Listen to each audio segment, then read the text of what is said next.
series. Today we are going to discuss about the DHCP and like BOOTP protocols. And so what we will discuss in this, like अगर हम इसको discuss कर रहे हैं तो मतलब कौन कौन सी चीज़ें हमारी कंप्लीट होंगी इसमें, लाइक जैसे टाइप्स ऑफ इंफॉर्मेशन जो है कौन कौन सी रिक्वायर्ड है सिस्टम को बूटअप करने के लिए, और लाइक ऑपरेशंस ऑफ बूटपी क्या है और ऑपरेशंस ऑफ DHCP क्या है, ये सब कुछ हम इसमें कंप्लीट करेंगे और डिफरेंस क्या है इन दोनों के बीच में वो भी कंप्लीट करेंगे. So what is BOOTP? BOOTP is a bootstrap protocol. In this like जो हमारा मॉडल है एक क्लाइंट और सर्वर की तरह वर्क करता है. इसमें कोई भी डिस्कलेस जो हमारा सिस्टम होता है उसको बूटअप करने के लिए हम बूटपी प्रोटोकॉल यूज़ करते हैं. जो सिस्टम है हमारा फर्स्ट टाइम बूटअप हो रहा होता है इसके अंदर, and it is basically use to find out the, it also provide the IP address, net mask and address of the default gateway and the address of the name server. All these things will be provided by this protocol. In this like we will discuss in this section like the operations and the packet formats. So this is the client and server on the same network. जब हमारा client और server एक ही network पर होगा, जैसे कि हमारे पास ये सारे clients हैं और इसने रिक्वेस्ट करना है ब्रॉडकास्ट, मतलब इसे कोई IP चाहिए जो कि ये रिक्वेस्ट जो है पैकेट वो ब्रॉडकास्ट कर देगा नेटवर्क के अंदर. तो ये जो ब्रॉडकास्ट मैसेज है वो सर्वर के पास पहुंचेगा, बाकियों के पास पहुंचेगा तो वो इसको नेग्लेक्ट कर देंगे क्योंकि उसमें हमारे पास जो मतलब ये जो क्लाइंट है इसने मतलब IP मांगी है तो वो एक सर्वर के पास ही होगी, मतलब उसके पास कुछ IP एड्रेसेस होंगे, उसके अकॉर्डिंग वो असाइन करेगा जिसने रिक्वेस्ट करी है IP के लिए. तो अगर इसने रिक्वेस्ट करी है तो ये ब्रॉडकास्ट करेगा, उसके बाद ये सर्वर के पास जाएगा वो ब्रॉडकास्ट मैसेज, उसके बाद सर्वर क्या करेगा, यूनिकास्ट करेगा IP एड्रेस को to this client and it will contain the port numbers और the IP address and then reply back to the client. Next, अगर हमारा क्लाइंट और सर्वर डिफरेंट नेटवर्क में है, जैसे कि ये क्लाइंट है और ये हमारा दूसरे नेटवर्क में हमारा सर्वर है, तो क्या करेगा ये, इसमें जो क्लाइंट है वो ब्रॉडकास्ट करेगा मैसेजेस, तो ये सभी के पास पहुंचेगा. एक यहाँ पर रिले एजेंट होता है उसके पास भी पहुंचेगा और बाकी जो नेटवर्क के अंदर जो PCs होंगे या होस्ट होंगे उनके पास भी पहुंचेगा. तो रिले एजेंट क्या करता है कि वो जो रिक्वेस्ट है उसको वो यूनिकास्ट करके इंटरनेट के थ्रू दूसरे जो नेटवर्क है उसके अंदर भेजेगा. उसमें जो सर्वर होगा जिसके पास IP होगी उसके पास पहुंचेगा यूनिकास्ट जो रिक्वेस्ट है. उसके बाद इससे पता रहेगा कि ये मतलब कोई PC है या फिर किसी ने रिक्वेस्ट भेजी है फॉर द IP, तो ये क्या करेगा, ये वापस से रिप्लाई करेगा इस रिले एजेंट को. Then this relay agent will send that IP address with the packet to this client and it will get the IP address from the relay agent. So relay agent will work as an intermediate between the client and the server. If the client will be in some another network and server will be in another network, then this method will be used. सो इसमें क्या है, client है वो अगर request कर रहा है तो उसका मतलब वो UDP यूज़ कर रहा है, UDP में वो 68 पोर्ट नंबर यूज़ करेगा और जो सर्वर है उसका 67 होगा. नेक्स्ट अगेन जब वो रिप्लाई करेगा तो 67 से हमारा जो पैकेट है वो 68 के पास जाएगा क्लाइंट के पास.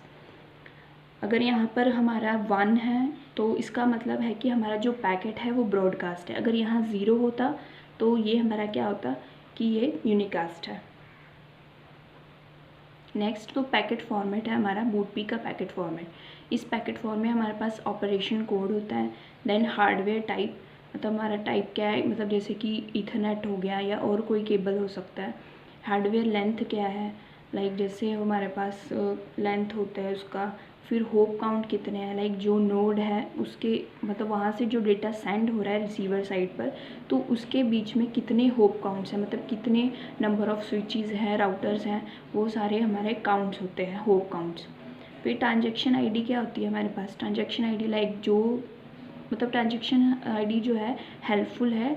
अगर कोई डेटा पैकेट रिसीवर एंड पर पहुंच रहा है तो वो सेम ही आईडी से पहुंचना चाहिए जो सेंडर की साइड से आया है। अगर वो दोनों ट्रांजैक्शन आईडी सेम नहीं होगी, इसका मतलब है कि हमारा जो डाटा पैकेट है उसमें कुछ एरर है, या फिर वो बीच में ही कहीं रुक चुका है, या फिर वो बीच में फेलियर होने की वजह से अपने डेस्टिनेशन तक नहीं पहुंचा। Then the number of second, मतलब कि उसको कितने नंबर ऑफ़ सेकंड्स लग रहे हैं, मतलब उस प्रोसेस को कंप्लीट करने के लिए, लाइक जो सोर्स से डेस्टिनेशन तक जो हमारा डेटा पैकेट जा रहा है उसमें कितने नंबर ऑफ़ सेकंड्स लग रहे हैं। Then this is the unused, like we can use और not compulsory to use. Then we have the client IP, like उसका आईपी एड्रेस क्या है, देन मतलब उसका आईपी एड्रेस क्या होगा। देन सर्वर का आईपी एड्रेस क्या है, यहाँ पर इस पैकेट मतलब इस फ्रेम के अंदर हमारा वो चीज़ें होंगी। लाइक गेटवे का आईपी एड्रेस क्या है। Then we have client hardware address like MAC address. Then server name, boot file name क्या है जिस हम फाइल को मतलब उस सिस्टम के अंदर बूटअप कर रहे हैं। Then we have options, then the options for boot P, इसमें हमारे पास पैडिंग होती है, उसमें 0 टैग होता है, सबनेट मास्क होता है उसमें 1 होता है हमारा टैग, और 4 लेंथ होती है, वैल्यू सबनेट मास्क होती है। वैसे ही टाइम ऑफसेट होता है, जो जिसका जो टैग है वो 2 होता है, उसका लेंथ 4 होता है। देन डिफ़ॉल्ट राउटर्स होते हैं, फिर DNS server, print servers, and host name, then boot file size, then vendor specific and end of list. This is the 255 tags there, and here the routers will have the variable length, here also variable length, here also variable length, and in host name there is also variable length, and vendor specific also have vendor length. And these are the IP addresses and DNS name and integer, and special information will be in the vendor specific. Next we have the DHCP. DHCP is what protocol? Dynamic Host Configuration Protocol. It must be like, it is of two type, like static and dynamic, and allocation will be manual or automatic. एक जो भी IP address allocate होगी वो manual भी हो सकती है, फिर ऑटोमेटिक भी हो सकती है। इसमें हम टॉपिक डिस्कस करेंगे packet format and the exchanging messages. Static provide करता है हमारे पास, और डायनेमिक एलोकेशन जो होती है इसमें होती है, और मैनुअल और ऑटोमेटिक आईपी एड्रेस जो है असाइन होता है एक होस्ट को या फिर पीसी को। Then the packet format will have the op code, hardware type, length and the hop count, and here is also transaction ID and number of seconds to send the packet from the source to destination. Then we have the flag. Flag means if the flag have the whole ones, then it means it is a broadcast message, and if it has the 0, it means it is a unicast message. Then we have the unused space, then we have IP address of the client, then the IP address of that PC or server IP address, then we have gateway IP address, then we have client hardware address like MAC address, and the server name, what is the name of the server from which we are going to access the IP. Then we have bootp file name, then options, variable length. then process कैसे perform होता है DHCP के अंदर, वो इसका diagram है। Like जो है इस होस्ट ने या फिर सिस्टम ने IP के लिए रिक्वेस्ट भेजी है, तो वो सभी के पास एक नेटवर्क के अंदर जाएगा, तब वो फाइंड आउट करेगा कि किस मतलब होस्ट के पास सर्वर है, तब उस सर्वर से हमें एक एक्नॉलेजमेंट आएगी कि मेरे पास IP है। Then it will send the unicast message to this host which want to get the IP from the server. मतलब ऐसे हमारे पास परफॉर्म होता है IP एड्रेस जितने भी होते हैं एक्सेस होते हैं इन द नेटवर्क। और हमारे पास जब स्टैटिक एलोकेशन होती है IP की, तो उसमें हमारे पास लीज टाइम नहीं होता है, पर जब डायनेमिक होता है उसमें हमारे पास लीज टाइम होता है। लीज टाइम क्या होता है, जैसे कि मतलब कितने टाइम के लिए एक IP एड्रेस जो है एक सिस्टम को प्रोवाइड हो रहा है। जैसे हम वाईफाई पे कनेक्ट होते हैं तो वहाँ पे हमें स्टैटिक आईपी असाइन नहीं होती है हमारे पास, वहाँ पर डायनेमिक आईपी असाइन होती है। मतलब कि इतने टाइम के लिए आईपी असाइन हुई, उसके बाद हम जब वाईफाई से हट जाते हैं तो वो फिर हट जाती है वो आईपी।